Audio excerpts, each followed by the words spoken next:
নমস্কার বন্ধুরা, আপনাদের সকলকে স্বাগত আমার এই নতুন ভিডিওতে।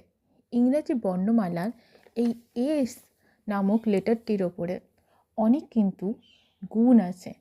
অর্থাৎ ১৯তম এই লেটারটি সংখ্যাতত্ত্বে রয়েছে এক, অথবা এই এক সংখ্যাটি জড়িত হয় সূর্যের সাথে। অর্থাৎ আপনারা সূর্যের সময় যে কাজগুলি করবেন সেগুলি আপনাদেরকে যথাযথভাবে ভালো ফলই দেবে। তাছাড়া এই এস নামের মানুষদের মধ্যে থাকে বিশেষ কিছু বৈশিষ্ট্য: দৃঢ়তা, দায়িত্ব, ভালোবাসা, আবেগপূর্ণতা ইত্যাদি এদের মধ্যে থেকেই যায়।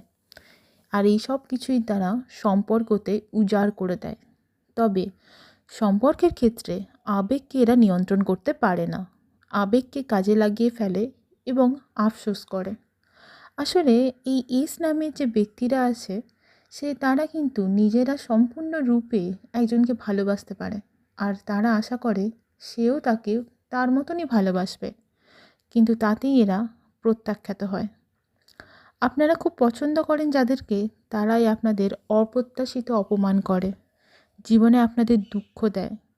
তাই আপনাদেরকে বলা ভালো যে আবেগকে কিন্তু নিয়ন্ত্রণ রাখবেন।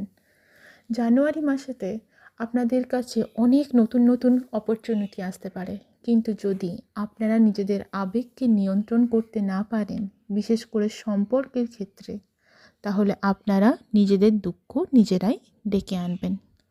জানুয়ারি মাসটা অনেকটাই পজিটিভ ইয়ার হবে আপনাদের জন্য। এই বছরেতে আপনাদের প্রতিদিনকে চেষ্টা করতে হবে একটু হলেও নিজেদেরকে উন্নত করার। সুযোগ আপনাদের কাছে আসবে, সুযোগের সৎ ব্যবহার আপনাদের করতে হবে। যদি করতে পারেন এবং দীর্ঘদিন ধরে সেটা করেন, তাহলে একদিন আপনি ভালো ফল পাবেন। সম্পর্কের ক্ষেত্রে টানাপোড়েন এবং নতুন নতুন সুযোগ আসা সম্পূর্ণরূপে নির্ভর করছে আপনার ওপর। তবে জানুয়ারি মাসে সুযোগের পরিমাণটা বেশিই হবে। তার সাথে সাথে স্বাস্থ্যের কিছু দিকে আপনাদের ঠিক রাখতে হবে। ঠিক মতন খেতে হবে, ঠিক মতন নিজেদের খেয়াল রাখতে হবে। যদি না রাখতে পারেন, তবেই আপনাদের সমস্যা আরও বাড়বে। কারণ শুক্রের প্রভাব থাকার জন্য এই জানুয়ারি মাসের শেষের দিকে আপনাদের স্বাস্থ্য নিয়ে একটু ভয় আছে। এই ধরনের ভিডিও দেখার জন্য আমার চ্যানেলটিকে লাইক, শেয়ার এবং সাবস্ক্রাইব করবেন। সকলকে জানাই আমার চ্যানেলে স্বাগত। কিন্তু কমেন্ট করতে ভুলবেন আজকে না। এস দিয়ে শুরু ধন্যবাদ। নামের মানুষদের